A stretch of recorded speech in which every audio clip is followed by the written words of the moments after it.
Right, we're back with Daz over at the Macron. Just wanted to get onto the judging side, mate, and the Facebook debates every Monday, Sunday after each shows. People are still not buying into how you guys at the IBMTO and us underneath that. We're just getting them ready for the IBMTO and the big shows. Mate, it's the same debates and the same arguments that everybody's been having for the past 10 years. Where do you begin? Okay, so offside at Old Trafford, offside at the Etihad, offside at Arsenal, Highbury, offside anywhere you want is exactly the same as offside at Nou Camp, at PSG, anywhere else you go in the world, offside's offside. Okay?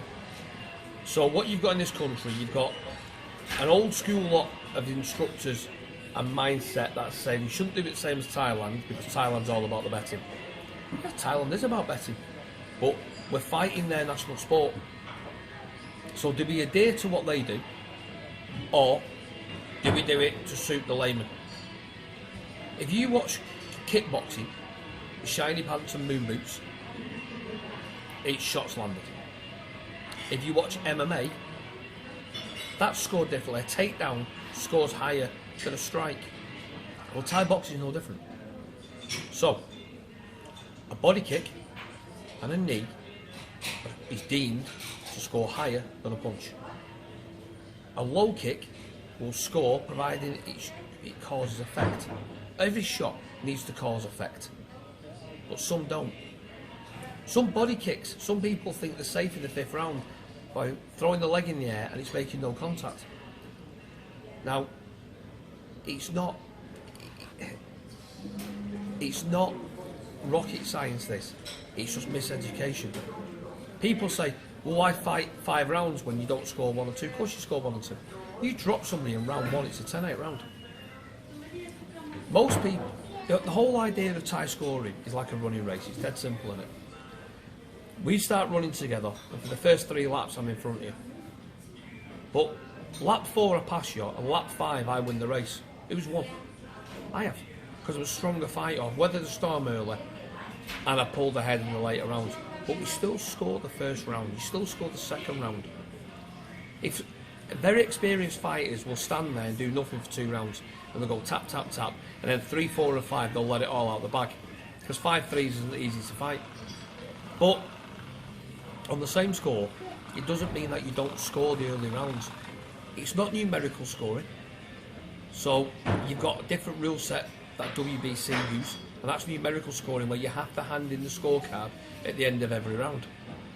That's numerical scoring. On a 10-point must system. On a 10-point must system. So on the numerical scoring, if you win 1, 2 and 3 and lose 4 and 5, you've won the fight. It's 3 versus 2.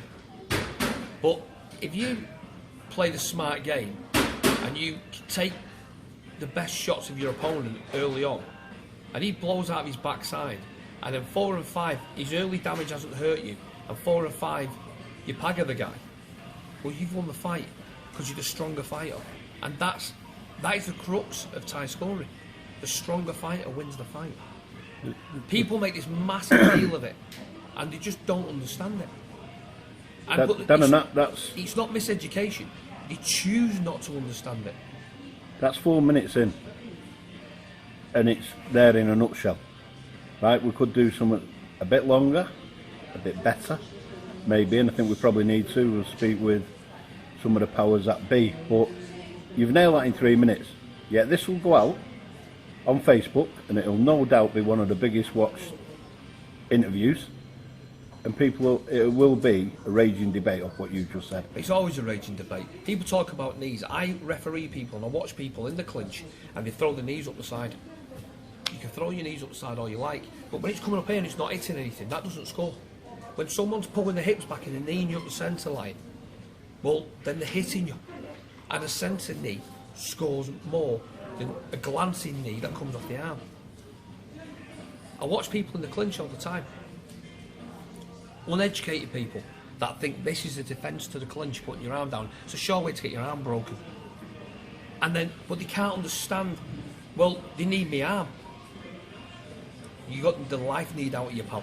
You might have had your arm in the way, but them knees were landing where they're meant to be. That wasn't a defence. The fact that you didn't get kneed in the face is because the rule set you're fighting doesn't allow them to knee you in the head. It's not rocket science. This is down to people's ignorance. It's ignorance. People rave to me, and I'll go back to it again. People rave on about Liam. People rave on about Jordan. People rave on about Charlie Peters, Stuart Stabler, Chris Shaw, Reece McAllister. People rave on about Clancy. Let's back it up to back in the day. People rave on about Kieran Kendall, the Wakeland brothers, Fenwick, Dayton Jackson, Simon Chew. These are the guys that everybody aspires to be. Everybody aspires to be one of these guys, one of these top guys, whether they're still fighting or they're not fighting. Everybody wants to be like that man. But nobody wants to fight the same rules that they fought, because they all fought the same set of rules. They all fought the same set of rules that we're fighting today, because they were professionals at the sport and they learned what they had to do to win. But all these people crying about it, but they don't want to fight the same game. They want to play dominoes instead of Ludo, but they want to be Ludo world champion. Makes no sense. So, in your opinion, going back to what I do with our juniors, you 100% think we're on the right track in still in, without obviously the head contacts in some respects, but the tie scoring that we're up, we're only getting them ready, Darren, for handing them over to you guys. I had a very similar conversation with Frankie Others on Sunday. We were talking about juniors coming through that have got 65 belts and the world champion of this and world champion of that, and some of them have saved 6 tops off chicken, mushroom pot noodles and 2 frosted tops, and they've got a world title belt. Yeah, it's a world title interclub belt that where they fought a lad from Wigan, fought a lad from Warrington, and they're the world champions at nothing. All that does is ruin children. Putting people in a proper fight series that scored the same for a junior as it is an adult, so it's effect, it's choice of shots thrown, and proper control is the only way to do it. It's the only way of doing it. You're telling me these kids who are playing Sunday League football that all want to play at Old Trafford, or all want to play at the council house, or here, they're playing the same rule set that the professionals are playing at a weekend. It's the only way of doing it. If you play a game of football and offside doesn't count, and it's alright, go over the line, but it's not really a throw-in, just carry on playing, and you could goal line all game, but you're never going to be a Premiership footballer. It doesn't make any sense to me, Pete. There's only one way of doing it, and that's the right way. To be honest, that's what we're staying with, because like I said, the main event, we had an outlet, I mentioned it before, we had an outlet for the juniors. Slightly different now, I can get them on Yokel at 16, but if we're not getting them ready under the right criteria, they're going to get turned over when they get to this level, man. Me and Frankie were talking on Sunday. Frankie and I, we had a conversation. We were talking about kids. There's loads of juniors out there now, going back to what I just said with you see them on Facebook, and they've got more belts than Burton's. And there's that many world champions. There must be 100 world champion kids at the same weight, yet none of them have fought each other. And not one of them is a top national level. Never mind anything else. And you know, there's that many clubs now. There's a million clubs springing up. There's a new club every week springing up. And some of these guys, I'm not saying that they've not earned the stripes. That's probably the wrong set of words. But there's people teaching that I've got no business teaching. I've refereed countless adults, and they've got in the ring, and I'm thinking, you need, like, you're not into club ready, yet you're on a show. And yeah, you might sell 50 tickets, but it's bad promoting, it's bad management from the trainer, it's dangerous to allow these people to fight. And I don't know what it is. It's like I mean, look, personal training has become the new taxi driver, hasn't it? If you can't get a job now, when I was a kid, when my mum and dad were growing up, and their friends couldn't have jobs, they went to become a cab driver. That's what it was. PT's now the new cab driver, isn't it? If you can't get a job, you're a PT. Every man on it's 5,000 people on my Facebook. 3,999 of them have got to be PTs. They're all PTs. And then you watch videos of them, and they're holding pads for somebody. And I'm like... How are we in a world, Darren, that Pete Spencer, crap fighter, crap street fighter, crap everything, I can open a Muay Thai gym tomorrow with insurance and everything. There's got to be something done. There's no accreditation. There's no regulation. I mean, I talked to Kevin Harper, and Kev's really pressing, the safeguarding children. But there's nothing to stop anybody putting a sign above a door, getting a matted room and being left alone with 10-year-old Jenny or Billy.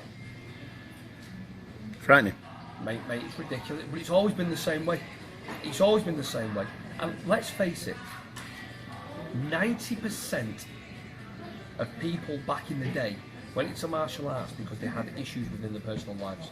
People do it now as a choice because it's becoming a sport, it's becoming the thing to do. We all want to be a cage fight, we've all got a tap-out t-shirt. But I did martial arts, I got bullied. That's why I turned to martial arts. A lot of people, early days martial arts, did it for one reason or another. Me and Sandy Holt used to say there's more weirdos in Thai boxing than there ever used to be. Sandy used to get bullied at school, he got ginger hair. Before the spikes and all the rest of it, he was a ginger haired bread man. He's 5'4". He had to be able to fight, look at the state of him. But there's a lot of not rights in it. I'll take you back now to a show I think you may have been at in 2009 at Aspel it was, not Aspel. Monaco Ballroom in Hindley in Wigan. Sandy had put a show on. I was helping out his fighters. And this bloke turned up with a fight on. He'd sent a letter from Blackpool to Sandy's gym. Mr. Sherman, he was called. This is gospelly true, this. He sent this letter asking whether his fighter, through the post by the way, not on email, whether his fighter could fight on this show. The show's co-promoted between Darren Phillips and Sandy Holt. And they matched this lad. And they were saying, he said he's been to Thailand, he's this, he's that, he's the other. And they matched him with a lad from Paul Beatty's. We're at the weigh-in, and this bloke turns up who looks like Jack the Hat there. He's got a trench coat on, he's got the hat, with this kid who didn't have a clue what day of the week it was. They weighed him, he clearly never been in that situation before in his life, this little lad. This guy's wanting photographs with Darren Phillips and Sander. I'm taking the mic, loving it. Jack the Hat is here, wanting pictures with them two old bastards. We get to the day of the show. Dave Jackson's refereeing it. I'll never forget it. I remember sticking my head in the changing room, said, this won't last long. The Rambo music come on. The lad's got a piece of string around his arm, like what's meant to be Karangaran. He trailed down to the bottom of his shorts. He starts to walk like he's sealing the ring. Dave Jackson turns him round and sends him the right way. I'm chuckling my head off. This guy sends some young kid up to the changing rooms and says, can you tell me when the ice is coming round? What do you mean when the ice is coming round? He'd obviously watched Kickboxer a few times and thought he needed to get a bucket of ice delivered and all the rest of it. The fight starts. Paul Beatter would probably tell you better than me.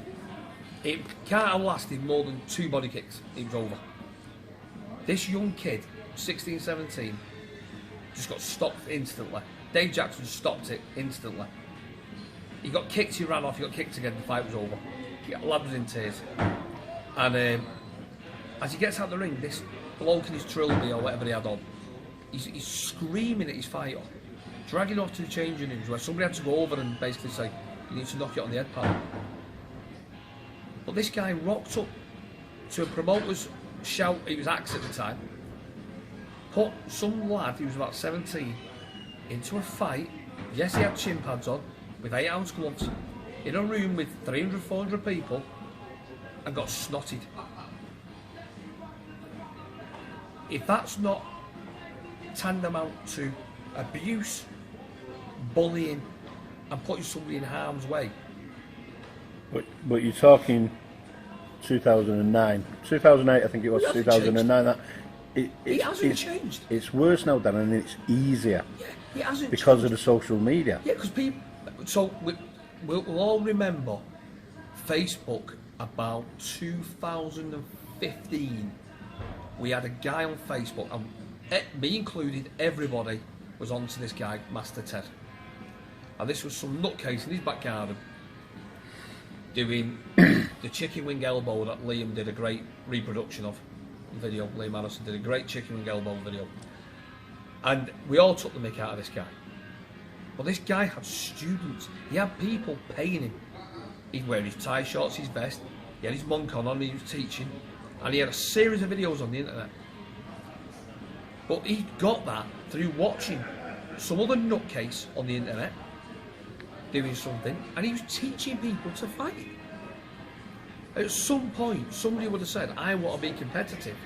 And this lunatic would have put them in a boxing ring with somebody else. Now, let's face it, not all first fighters are behind the door and are numpties. Some have trained for quite a long time. You imagine being some 17-year-old kid and you've been to a gym, you've been training for 5 months under this guy that you think's like monkey and floats on a cloud, has got a bald-headed mate on a donkey and all the rest of it. You think Mr. Miyagi is the man. He takes you and you have your first fight as a 17-year-old kid against a lad that's trained as a junior, and this is how it's sold to you. I've got a lad, he's had a few junior fights, never had head contact, this will be his first adult, and you get put in the ring with Stuart Stable. You might as well just go and hit the kid with a bat. You might as well go outside and just hit the kid around the head with a bat, because the end result is exactly the same. I think the guy you mentioned before, Frankie Udders, you know, his interclubs are brutal. Now he's schooling his kids there ready. You know, if you go through that system with Frankie's interclub. Me and Frankie had the conversation on Saturday. Frankie's kids are taught head contact from an early age, because that's inevitably where they'll end up.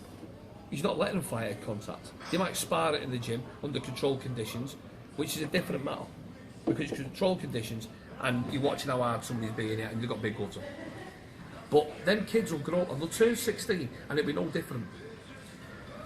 When I had my last fight, me and Steve Donnelly were on the same show around the corner.